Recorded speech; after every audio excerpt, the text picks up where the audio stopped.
Ako na naman ang pagagalitan ng gobernador dahil sa inyong kabobohan. Napalibutan na nga natin ang buong bahay. Nagawa pagtakasan kayo ng Zorong yun. Ginawa na namin ang lahat, Kapitan. Ngunit malakas at maliksik ang maskaradong bandido. Saka paano ba sinasabi mo na imposibleng mahuli natin yung Zorong yun? Nasaan ba yung mga tauhan dito sa presidio? Nasa plaza. Bakit? May mission ba sila? Inaabangan nila ang pagdating ng Circo del Bueno. Po, Diyos po Santo, bakit makikigulo tayo dito? Uy, pawis at ang baho-baho! Mama, tikom niyo naman ang bibig mo. Baka, ikaw yung kuyugin nila.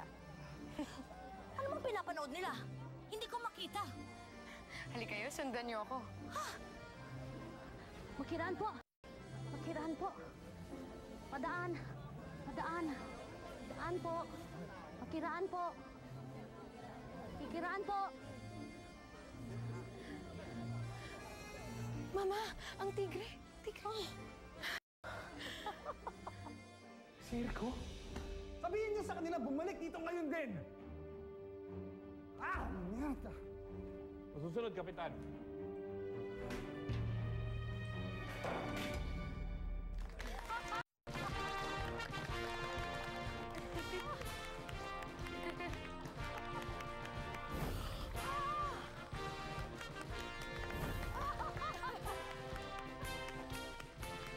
Buenos dias, Angeles!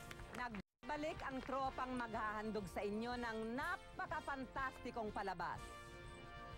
Ang Circo del Bueno!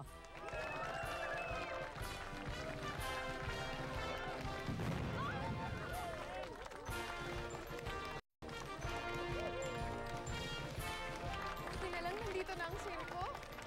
Kailangan talaga ng Alvarez. Tamang-tama ang pagdating nila. Masayang-masaya po ako, Padre, ngayon nakabalik na kayo. Ako rin, Tristan. Alam mo, nagulat ako nang pumayag si Fray Tomas na makabalik ako bilang kura paroko ng bahayang ito. Ano pong malay natin, Padre? May mabuting puso pala dun sa masungit na fraile na yun. Tristan, baka may makarinig sa'yo. Nagbibiro lang po ako, Padre. Padre, magpapaalam po pala ako sa inyo. Uuwi po ako sa amin, sa Makalawa po, kasi po, nagkasakit po ang aking ina.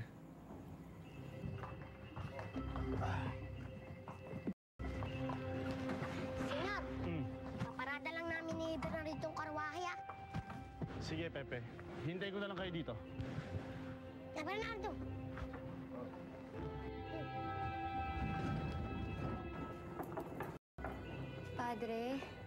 Padre, magandang umaga po. Oh, magandang umaga sa'yo, Lena. Ano ba bang may paglilingkod ko, ha? Padre, kayo po talaga ang sadya ko. May ipakikiusap po sana ako. Nilapitan na po namin si Fray Tomas nung wala kayong tinanggihan niya kami. Ano ba yun, anak? Tungkol po kay Ana, gusto po sana namin siyang mabendisyonan bago siya ihatid sa kanyang huling hantungan. Don Antonio, anong ginagawa niyo dito mag-isa? Gaspar, manunod lamang ako ng sirko at meron ako mga kasama. Bueno, adios.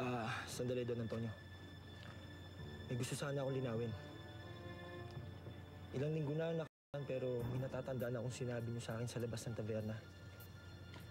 Naaalala niyo pa ba yung insidente yung sinasabi ko? Sino ka ba?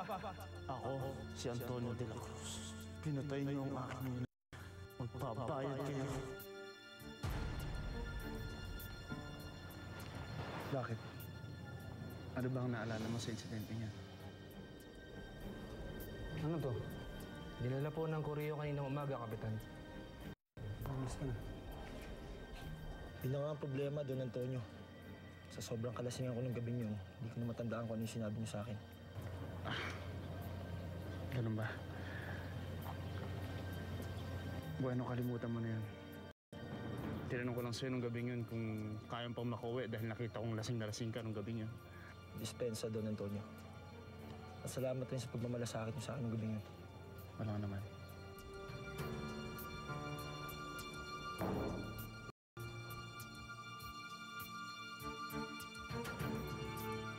Kapitan, pampalakas ng tuhod para abutan mo na ako sa susunod.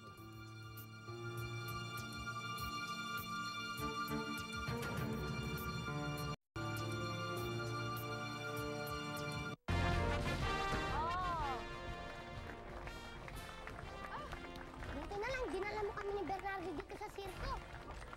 Senyor Antonio, marunong ka naman palang bumawi eh. Alam mo, pinuyot mo kami kagabi sa pag-aalala sa'yo. Masugid akong tagahanga ng sirko, Pepe. At syempre, mas masaya manood kapag kasama kayo. Oh.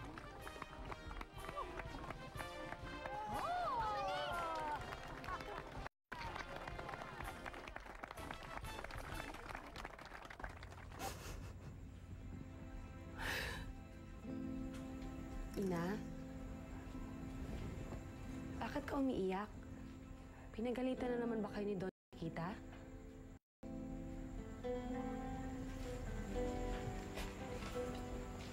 Hindi, anak.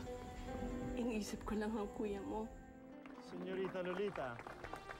Senyora Catalina. Buenas noches. Senyor Antonio, ikaw pala. Nabalitaan ko ang balita kagabi na nanloob daw sa bahay ninyo si Senyor Zorro. Totoo ang nasabi